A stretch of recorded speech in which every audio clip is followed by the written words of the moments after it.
Hi, and welcome to A&P for Head and Neck Anatomy. This first lecture is on skull bones and selected features, and I've chopped this up into smaller segments, so they're smaller files, but for all of them you can stop and start them where you like. So let's go ahead and get started with the first slide, which is a summary of the objectives. And I'll show you the full objectives in just a moment, which you may have already printed out.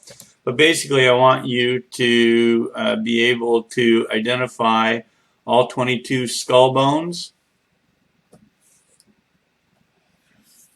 There are 14 facial and 8 cranial. We'll go through all that and indicated features of each bone.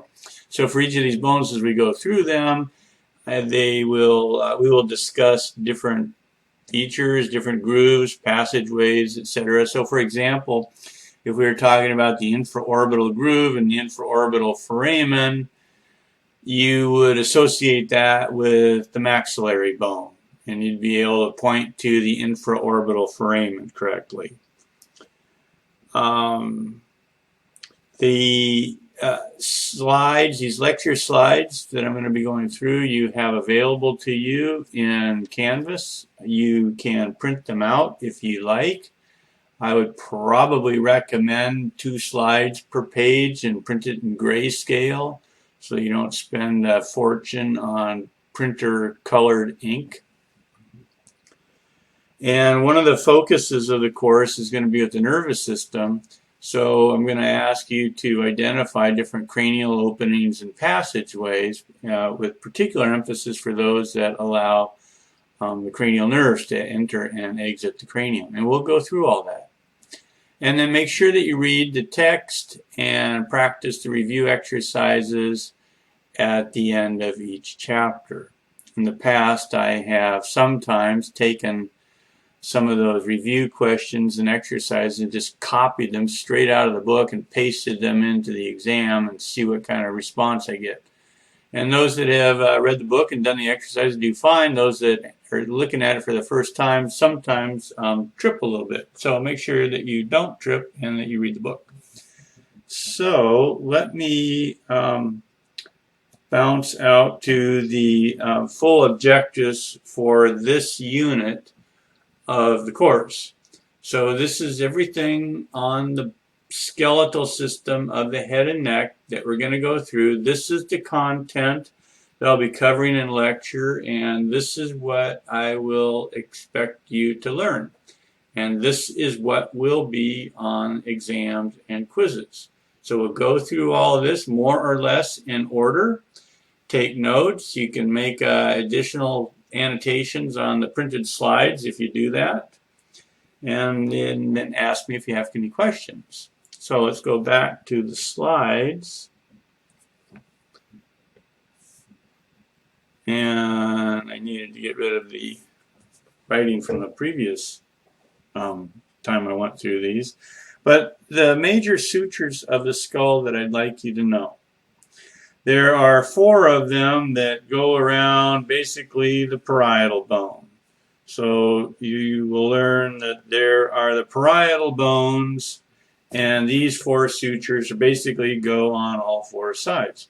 So you have the coronal suture, which goes along the coronal plane of the skull. You have the sagittal suture down the middle, which runs along the sagittal plane. And then you have, so there is our coronal suture. And then we also have the squamosal suture along the parietal bone. It extends down past the sphenoid a little bit, but that's the squamosal suture. Squamosal is referring to the squamous portion of the temporal bone. And as you remember from A&P, squamous means flat or scale-like. That's a very thin piece of the temporal bone.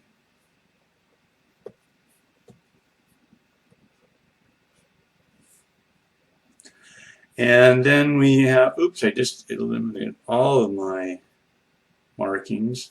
So we had the coronal, we had the squamosal, and then we have the lambdoid suture.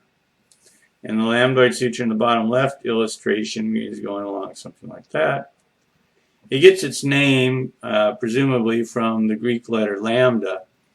And we're not going to learn on the Greek alphabet here, of course, but that's the basic shape. Somebody thought that when viewing the skull from the posterior, here's the sagittal suture, and then it worked out for those two side branches of the lambdoidal suture, and that looked more or less equal to the lambda sign. I won't be testing you on that. Next slide. So that takes care of the 4 major sutures around the parietal bone: coronal, sagittal, squamosal, and lambdoid. Then there are a couple of other sutures. The median palatine suture, as the name implies, right down the midline of the bony hard palate. And these 2 bones, of course, are the maxilla and the palatine bones that make up the hard palate. We'll go through all that. And then we have the transverse palatine suture, which runs transversely across the bony hard palate. And then we also have the temporozygomatic. So 2 pieces, temporal bone and the zygomatic bone. So it's the suture between the temporal bone on the zygomatic arch and the zygoma. Pretty straightforward. Next slide, looking at the orbit. So these are the 7 bones of the orbit.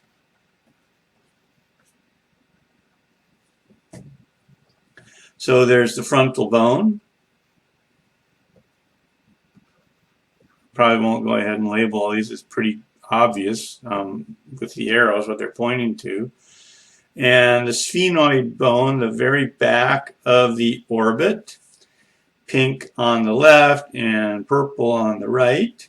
The ethmoid bone is shown forming part of this medial wall of the orbit,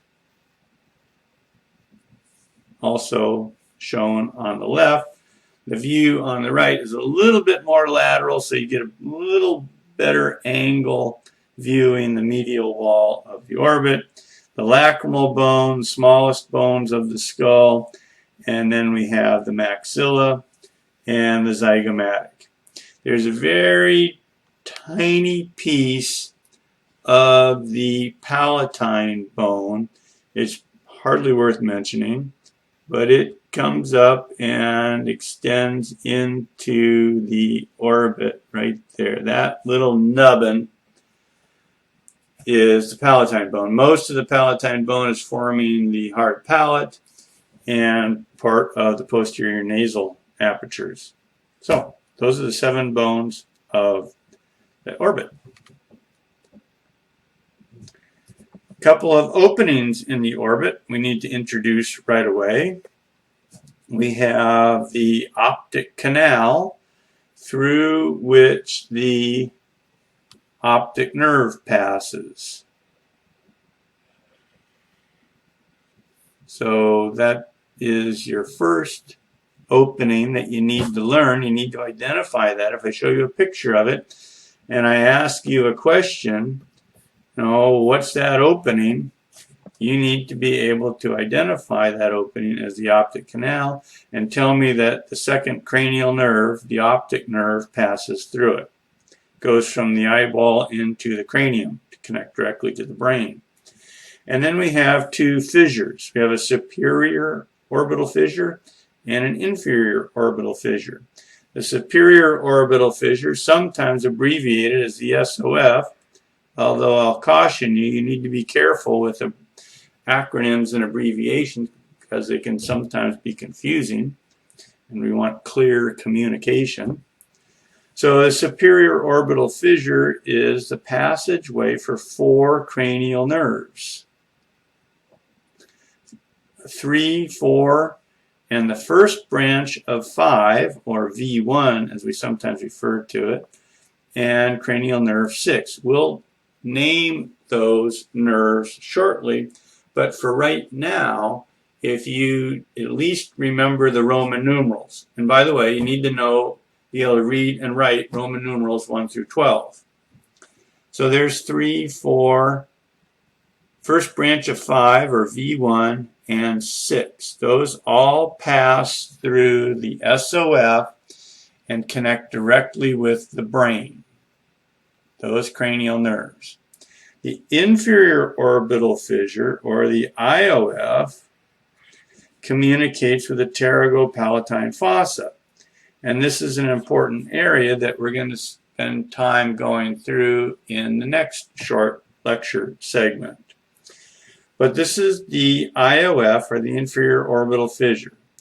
And if you pass a pipe cleaner through the orbit, through the IOF, you would wind up down in this area of the skull, not in the brain case, not in the cranium, but in this pterygopalatine fossa. And we'll go through that shortly.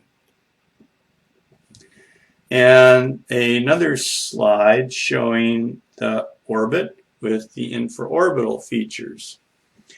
So you're looking at the orbit, and the inferior orbital fissure is here, not marking. Oh, I had the eraser on. That won't help. So here is the inferior orbital fissure. And again, if you pass through that, you're going to wind up in the pterygopalatine fossa, and on the figure on the right, the same sort of picture. Here's the IOF. And the SOF is 7.